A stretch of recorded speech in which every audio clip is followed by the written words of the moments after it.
Anderson, vamos começar falando sobre o tema do momento, né? A PEC das bondades. O governo corre para conseguir aprovar e tentar fazer o pagamento dos benefícios ainda neste mês, mas a proposta ainda está sendo debatida na Câmara dos Deputados. O relator quer fazer algumas outras concessões ali, inclusive o auxílio para motoristas de aplicativo, que pode retardar um pouco o andamento de toda essa proposta. Diante de toda essa discussão, de todas essas questões, o governo fazendo movimentos ali para acelerar essa proposta e colocando muito dinheiro, eu queria saber sua visão, né, sobre essa tramitação, sobre esses benefícios, sobre esse montante de dinheiro que está sendo injetado aí possivelmente na economia nos próximos meses.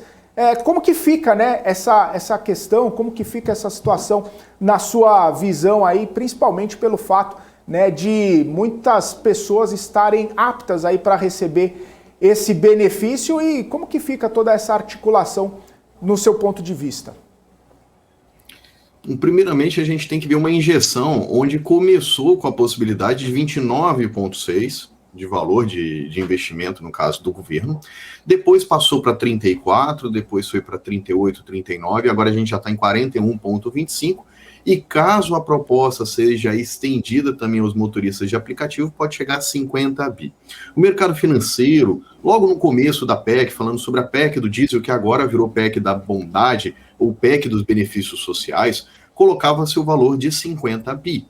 Depois o governo fez essa modificação para tentar chegar de forma direta à ponta, que é, na verdade, quem realmente precisa desses benefícios. Tentou-se fazer através da isenção do ICMS do diesel, percebeu que nem todos os governadores poderiam fazer esse repasse de forma imediata e teve a iniciativa de trocar e alterar o projeto de emenda constitucional para a PEC dos benefícios. Aí entrou, no caso, R$1.000 de voucher para os caminhoneiros, onde teria uma data de corte de 31 de maio para evitar o cadastro excessivo de quem, por exemplo, não faz parte ou não deveria receber.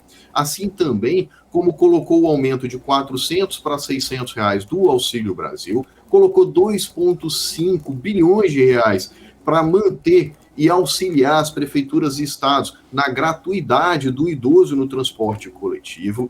Também foi colocada uma questão do Alimenta Brasil em torno de 500 milhões de reais nesse valor. Então a gente vê uma série de benefícios sendo implantados.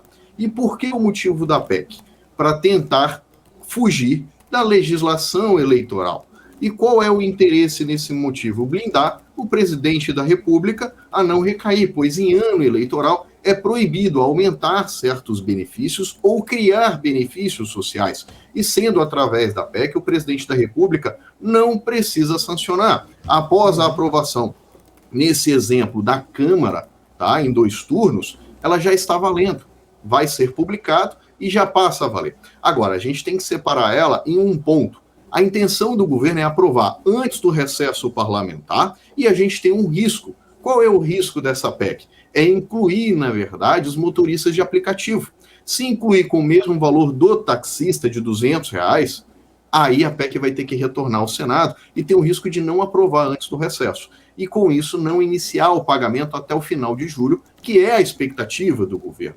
Porque o governo quer pagar isso de forma imediata já em julho, para fazer refletir no cenário eleitoral e tentar mudar, por exemplo, o seu número de rejeição. Se o número de rejeição do governo, no caso do presidente Bolsonaro, diminuir, ele vai sair vitorioso com essa PEC. E nós também temos um problema, por exemplo, para a oposição.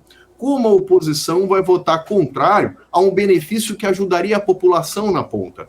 Isso também seria utilizado pelo governo atual, pelo Bolsonaro, contra a campanha, por exemplo, do ex-presidente Lula, contra a campanha, por exemplo, do Ciro. Então, ou seja, a oposição ela também fica numa situação complicada e a gente já percebeu isso no Senado, onde teve apenas um voto contrário do senador José Serra. A oposição votou a favor. Quando a gente vê um projeto de excelência que vai ajudar a população, como é o caso, não estou falando em relação aos gastos e ser fora do teto, mas sim ajudar a população que nesse momento precisa. Então a gente vê todo mundo se unindo e votando a favor. Lógico, a oposição vai tentar vetar algumas coisas? Vai. Por exemplo, ela tentou derrubar a questão da necessidade de emergência produzida, falando sobre o diesel. Por que isso? Para tentar atingir a lei eleitoral e tornar inelegível, por exemplo, o Bolsonaro. Agora, ela tentou atrasar o processo? Ela tentou jogar para isso começar muito próximo ao final das eleições. E ela também tentou adiar, já pensando na possibilidade de eleição do seu candidato, no caso do Lula, para prorrogar o benefício de 2022 para 2023. Pois, caso ele seja eleito e a PEC seja aprovado, ele vai ter um grande problema, pois ele vai entrar ao governo, esses benefícios vão ser retirados, alguns como, por exemplo, o voucher taxista e o voucher caminhoneiro, o valor de 600 vai descer para R$400 do Auxílio Brasil, e ele vai ter o nome como se ele tivesse tirado esses benefícios, que não é o caso. A legislação está sendo colocada. Então, essa PEC ela tem que ser dividida em várias partes para a gente conseguir fazer essa análise. Peço até perdão pelo tamanho da minha fala, mas ele tem esses vários de detalhes que estão sendo colocados. E a preocupação do governo é incluir o benefício aos motoristas de aplicativo. Isso atrasaria completamente o que o governo pensa. Então, é essa fala que eu tenho sobre essa PEC dos benefícios sociais.